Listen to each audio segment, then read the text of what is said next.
Histoire de l'univers dans la mythologie nordique. Dans la mythologie nordique, la Terre est un disque plat posé sur la branche de l'arbre du monde Yggdrasil.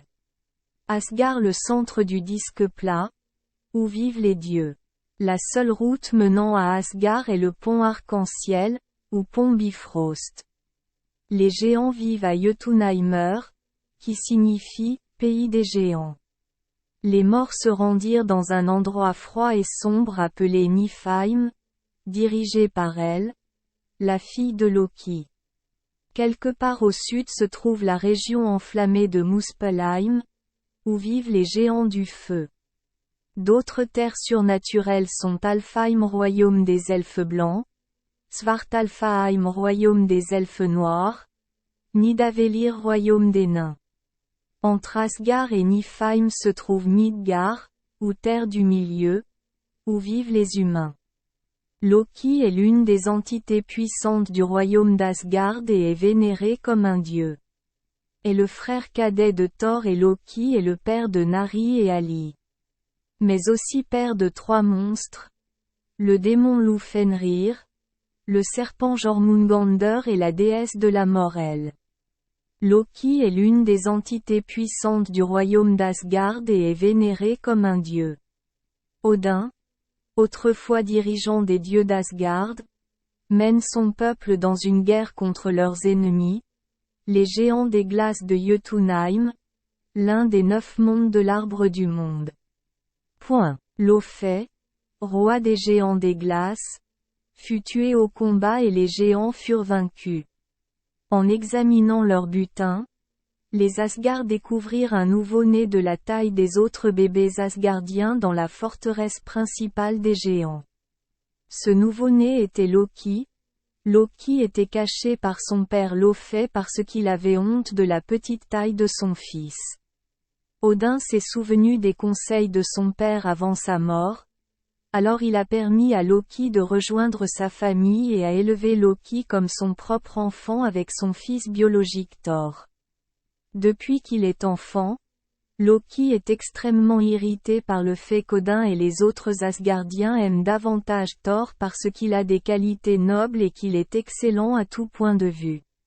Jalousie ici, Loki commence à étudier la magie, le seul sujet pour lequel il a un talent naturel. Il commence à devenir célèbre pour ses méfaits et ses espiègleries, mais est secrètement jaloux de Thor et de l'amour qu'Odin porte à Thor. Et quand Odin prépara le plus beau cadeau pour Thor, le marteau Mjolnir, Loki intervint dans la formation de Mjolnir, rendant le manche du dernier marteau très court. Loki était jaloux parce qu'un jour Thor tiendrait le marteau. Alors Loki élabora de nombreux plans pour s'approprier Mjolnir. Quand Loki et Thor étaient jeunes, Thor était attiré par une épéiste Sif, qui avait des cheveux dorés brillants. Et Loki a coupé ses cheveux pendant que Sif dormait, mais Thor savait que Loki était impliqué et a forcé Loki à prendre la responsabilité de forger un autre cheveu doré pour Sif.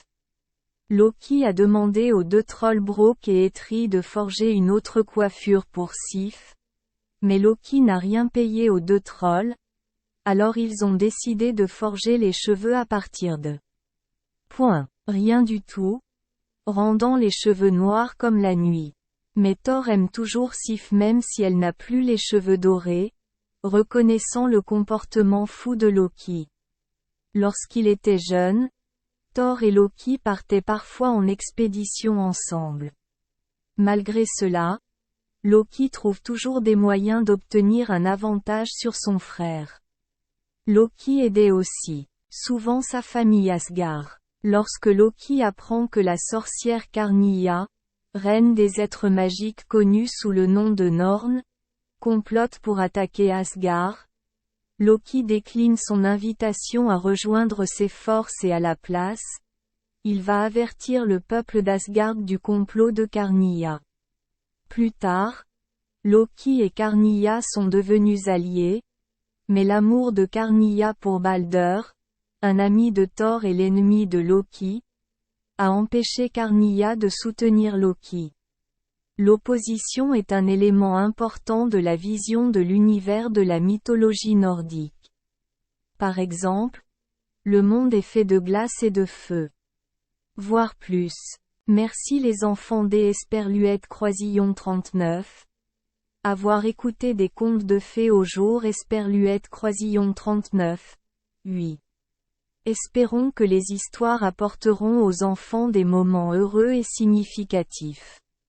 Si vous aimez notre chaîne, veuillez appuyer sur le bouton S Esperluette Croisillon 39. Abonner, pour ne manquer aucune histoire intéressante. Je vous souhaite une bonne nuit de sommeil et de beaux rêves. Rendez-vous dans la prochaine histoire.